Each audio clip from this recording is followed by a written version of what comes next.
Imagine walking through the public garden at night, when all of a sudden, a man begins yelling and chasing after you. That's what happened to Zelda Gay, a freshman acting major at Emerson, last week. She and a friend were in the public garden at 2:40 in the morning, when a homeless man, believed to be under the influence of alcohol or drugs, chased them through the garden along Charles Street, through the Boston Common, and into Piano Row. Then the next thing we know, he's come into the building, and he marches past security, and I believe one of them said, "Do you go here?" The strange man continued yelling, before grabbing a hold of Zelda's friend, Liam. Zelda, a black belt in karate, used her knowledge of martial arts to scare off the attacker. The question that's raised is, why didn't security help? Andrew Tidesman, Vice President of Marketing and Communications, said that security guards are not trained to physically intervene in any confrontation. They are to call Emerson Public Safety, who will then arrive on the scene. I don't think that making public safety wrong is what's going to help the situation. Like, the point is to keep us safe, right? Not to blame a fluke. I think that there need to be some steps taken so that if Securitas is not allowed to touch an intruder, like, they were hovering around him, they were like trying to contain him, but they were not allowed to put their hands on him. And it bugged me because they told me later, they were like, you really shouldn't have confronted him. And I was like, well, it was either me or no one. So what should Emerson security be doing? I mean, Boston's a big city, so I don't think it's anything that Emerson can do. It's really people just need to not do stupid things. Like, not to go into the gardens and the commons at night. Like, that. Don't do it. Don't walk in Chinatown at 3 a.m. You're basically begging to be robbed. So it's more people choosing to be safe. Emerson can't monitor all of Boston to make Emerson students safe. So it's just I know that there's a lot of campus police everywhere and stuff, but they're the campus is so small. They're only in the designated areas.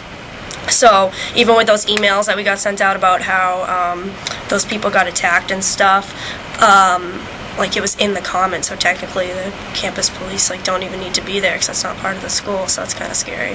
But there's definitely something missing, and whether or not that means that after 12 a.m. you have a police guard there, not a Securitas there, or whether or not a police button links directly to Boston Police as opposed to public safety, or there just needs to be more of a fail-safe. There needs to be something there that when all shit goes wrong and everything went wrong, there's still something there so that nobody gets hurt. After hearing word of the attacks, many Emerson students said they still feel safe on campus and are not worried. Others, however, are starting to question whether security is doing enough. Yeah, I feel pretty safe. I mean, they make you tap in every time, so yeah, safe. Yeah. I mean, yeah, I feel relatively safe on campus. I don't know.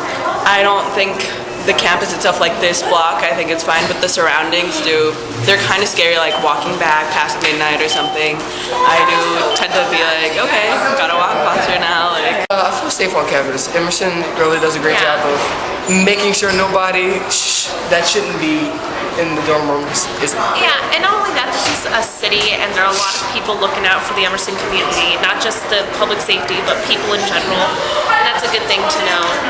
It's so bizarre. I feel safe at Emerson. Yes, I do. I don't think that Emerson is an unsafe place.